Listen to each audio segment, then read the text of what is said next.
అందరికీ నమస్కారం అండి. Welcome back to Adirindi TV. So మీరు ఇప్పుడు కృష్ణానగర్ కథల్లో ఒక అద్భుతమైనటువంటి అంకాన్ని చూడబోతున్నారు. ఇన్నాళ్ళు నేనొక్కనే నాకు సంబంధించినటువంటి అనుభవాలు చెప్పుకుంటూ వచ్చాను. ఈరోజు మనతో పాటు ఉన్నారు శ్రీ బాలగంగాధర తిలక్ గారు. సో వీరిని బాల అంటారు, గంగాధర్ గారు అంటారు, తిలక్ గారు అని కూడా అంటారు. 30 years ఇండస్ట్రీ ఆయన. సో ఉన్న వాస్తవాలు చెప్పాలి సార్ మనం. సో ఎప్పటి నుంచో ఆయన ఇండస్ట్రీలో చాలా అద్భుతమైన సేవలు అందిస్తున్నారు. సో చక్కటి సినిమాలు చేయాలని ఆయన తాపత్రయంతో చాలామంది ప్రముఖ దర్శకుల దగ్గర ఆయన కోఆర్డినేటర్గా పనిచేయడం జరిగింది. సో తమిళ దర్శకులు, తెలుగు దర్శకులు, కన్నడ దర్శకులు, ఇలా సౌత్ ఇండియా లాంగ్వేజ్ అన్ని కూడాను ఒక రకంగా ప్యాన్ కోఆర్డినేటర్ అని చెప్పొచ్చు మనం. సో అలాంటి మన బాలగంగాధర తిలక్ గారు ఈరోజు మనతో ఉన్నారు. ఆయన మన కృష్ణానగర్ కథల్లో ఆయనకు సంబంధించినటువంటి సొంత కథను ప్లస్ ఆయన నేర్చుకున్నటువంటి మనకు చాలా ఉపయోగపడే విధంగా ఆయన మనకు టెక్నికల్ అంశాలని చెప్పబోతున్నారు. దాంట్లో ప్రధానమైనది స్క్రీన్ ప్లే అండి. స్క్రీన్ ప్లే అంటే కథ విస్తరణ. ఒక కథను అనుకుంటే కథను ఎంత ఉత్కంఠభరితంగా ఆద్యంతం సినిమా అంతా కూడాను చాలా గ్రిప్పింగ్గా చెప్పాలంటే స్క్రీన్ ప్లే అనేది చాలా ప్రముఖ పాత్రను పోషిస్తుంది. అలాంటి స్క్రీన్ ప్లే పుట్టుపూర్వోత్తరాలు ఏంటి, అది ఎలా పుట్టింది, దాంట్లో ఉన్న భాగాలు ఏంటి ఇత్యాది విషయాలన్నీ కూడా ఈరోజు మనం తిలక్ గారిని అడిగి మనం తెలుసుకుందాం. వెల్కమ్ బ్యాక్ తిలక్ గారు. Welcome to Adirindi TV. రావడం మాకు చాలా ఆనందంగా ఉంది. సో మీ దగ్గర నుంచి మేము ఈరోజు పుష్పలాగా మీ దగ్గర నుంచి మంచి విజ్ఞానాన్ని మేము దొంగిలించాలి అర్జెంట్ గా. సో చలో సార్. సో స్క్రీన్ ప్లే గురించి మీకు తెలిసిన అంశాలు మీరు ఏమనుకుంటారో చెప్పండి సార్. మా ప్రేక్షకులను చెప్పండి. అందరికీ నమస్కారం అండి. నా పేరు బాలగంగాధర్. తిలక్ అంటారు కానీ తిలక్ చిన్నప్పుడే తీసాను. అందరూ ఏడిపిస్తున్నారు పిలక్ పిలక్ అని. పెట్టుకున్నారు కాబట్టి తిలక్ పెట్టుకోవచ్చు తప్పలేదు. అయితే నేను ఫస్ట్ లో సినిమా అనే ఒక చిన్న ప్యాషన్ ఉండేది. సినిమా నేర్చుకోవాలి అంటే ఎలా చేసుకోవాలి, ముందు ఎలా స్టార్ట్ అయింది, దాని పుట్టుపూర్వతరాలు ఏమి, సినిమా అన్నది ఎప్పుడు మొదలైంది, హిస్టరీ ఆఫ్ ది సినిమా, అది బేసిక్ అంటే మనకి మూలాలు తెలియందే మనం ఆద్యాంతం చూడండి ఎవరికి ఏం చెప్పలేం అని మనం అంతా చూడటానికి మనమేం ఇంకా అంత సినిమా మనకు లేదు తెలుసుకోవాలి కాబట్టి నేను గురువు గారిని అడిగాను. మా గురువు గారు జేవి రామమూర్తి గారండి. సోమాజులు గారి తమ్ముడు గారు రామమూర్తి గారు. ఆయన చాలా మందికి గురువు గారు. అయ్యో బలవండి, మా ప్రేక్షకులకు కూడా బాగా తెలుసు. గొప్ప నటులు ఆయన. కన్యాశుల్కంలో వారి ఇరువురు అన్నదమ్ములు ఇద్దరు చేసిన పాత్ర మామూలు పాత్ర కాదు, అజరామరమైనటువంటి పాత్ర. సో ఆయన దగ్గరికి వెళ్ళినప్పుడు 2000 ఆ ప్రాంతంలో అంటే ఒక ఎంతూజియాస్టిక్గా వెళ్ళినప్పుడు ఆయన స్టేజ్ ప్లే గురించి చెప్తున్నారు. నాలో టైమింగ్ చూశారు. ఆయన టైమింగ్ చూసి ఒక అడిగారు, ఒరే నువ్వు బహుశా ఆర్టిస్ట్ కన్నా స్టేజ్ బ్యాక్ మీద ఉంటే బాగుంటుంది అని నాకు అనిపించింది అన్నారు. సార్ నేను వచ్చింది యాక్టింగ్ గురించి కాదు, బేసిక్గా నేర్చుకోవాలి, టెక్నీషియన్ ఉంటే బాగుంటుంది. టెక్నీషియన్ నాకు ఉందండి అంటే నువ్వు కమెడియన్గా పనిచేస్తావు కానీ నువ్వు ముందు నేర్చుకోవాల్సింది స్టేజ్ మేనేజ్మెంట్ అన్నారు. అది అప్పుడు గాంధీ జయంతి నాటకం జరుగుతుంది. గాంధీ జయంతి నాటకం స్టేజ్ మీద వేస్తారు. దాంట్లో రఘుబాబు గారు అండ్ మన రఘునాథ్ రెడ్డి గారు, ఐడిపిఎల్ నిర్మల గారు, ప్లస్ ఇలా మన ఈయన కాకరాల గారు, జేవి రామమూర్తి గారు, వీళ్ళందరూ మెయిన్ పెద్దగా తారాగణంతా కనిపించారు. సో ఆయన నేర్చుకున్నప్పుడు చూసిన తర్వాత స్టేజ్ గురించి చెప్పారు. ఇలా ఉంటుందిరా, ఇలా రావాలి, బ్యాక్ స్టేజ్ ఏమిటి, వింగ్స్లో ఎలా ప్రవర్తించాలి, ఇదన్నీ చెప్పారు.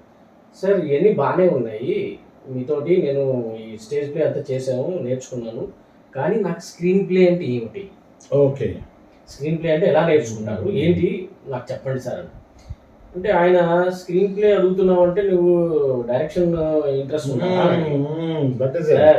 ఇప్పుడు కథ చెప్పడం వేరు, స్క్రీన్ ప్లేలో ఆడించి చెప్పడం వేరు, ఊరించి చెప్పడం వేరు. అంటే బాగుందిరా, అయితే నీకు ఒక వ్యక్తి గురించి తెలియాలి అంటే ఎవరు సార్ అంటే స్క్రీన్ ప్లే ఆద్యుడు, సృష్టికర్త. ఎస్ అది అసలు యాక్చువల్గా సినిమా అన్నది 1900 టైంలో 1910 టైంలో న్యూయార్క్ లో పెద్ద రెవల్యూషన్. ఓకే. ఒక రైలు వచ్చి పట్టాల మీద ఆగడం అది షార్ట్. అది షార్ట్ కాదు, సినిమా. అదే సినిమా. అదే సినిమా. షార్ట్ ఫిలిమ్స్ అనేది అప్పుడు ఉన్నాయి. That was the first short films of the it అప్పుడు అన్ని మన 10 minutes రీల్స్ ఉండేవి. దాంట్లో వాళ్ళు డిఫరెంట్ కట్ చేసి చూపించేవారు. అలాగే 3 minutes 2 minutes చూపించేవారు. సో దాని లాంగ్ షార్ట్స్ ఉండేవి. పీపుల్ చూసి use to run from the సీట్ల నుంచి పరిగెత్తేవారు. ట్రైన్ పరుగు అర్థమైందా మీకు? స్క్రీన్ మీద ట్రైన్ వస్తుంటే నిజంగానే ట్రైన్ వస్తుంది పరిగెత్తేవాళ్ళట. Without 3D and without sound effects. మూకీ సినిమాల్లో కూడా వాళ్ళు చూసి పరిగెత్తేవారు. సో సార్ బాగుంది సార్ అదన్న. అలాగే చంటి పిల్లోడు తోటమాలి నీళ్లు కొడుతున్నప్పుడు చంటి పిల్లోడు వచ్చి పైప్ మీద కాలేయడం. కాలేస్తే నీళ్ళు రావట్లేదు దాన్ని చూసి ఏంటో నీళ్ళు రావట్లేదని చూసి తడుకోకుంటుండడం, ఆడు కాలుతో పక్క మీద నీళ్ళు చెమ్మడం, అది చూసి వేలం వెరిగా నవ్వేవారు పిల్లలు. ఓకే. అంటే పీపుల్ అన్నది దేనికి ఇష్టపడుతున్నారు అన్నది అక్కడ స్టార్ట్ అయింది. అంటే పీపుల్ ఆర్ థ్రిల్ ఫీల్ అవుతున్నారు. ఫస్ట్ ట్రైన్ వచ్చి మీద థ్రిల్ ఫీల్ అవుతున్నారు. రెండోది ఏంటంటే మన ఎప్పుడైతే ఈ తెలుస్తుందో పైపు తొక్కాడు పిల్లోడు అనేది కనిపిస్తోంది. తోటమాలి గారు చూసుకుంటున్నప్పుడు కాలు తీయగానే ముఖం మీద చిల్లగానే గొడ్లు ఉన్నారు అందరు. అంటే they know what is going to happen అని తెలుసు.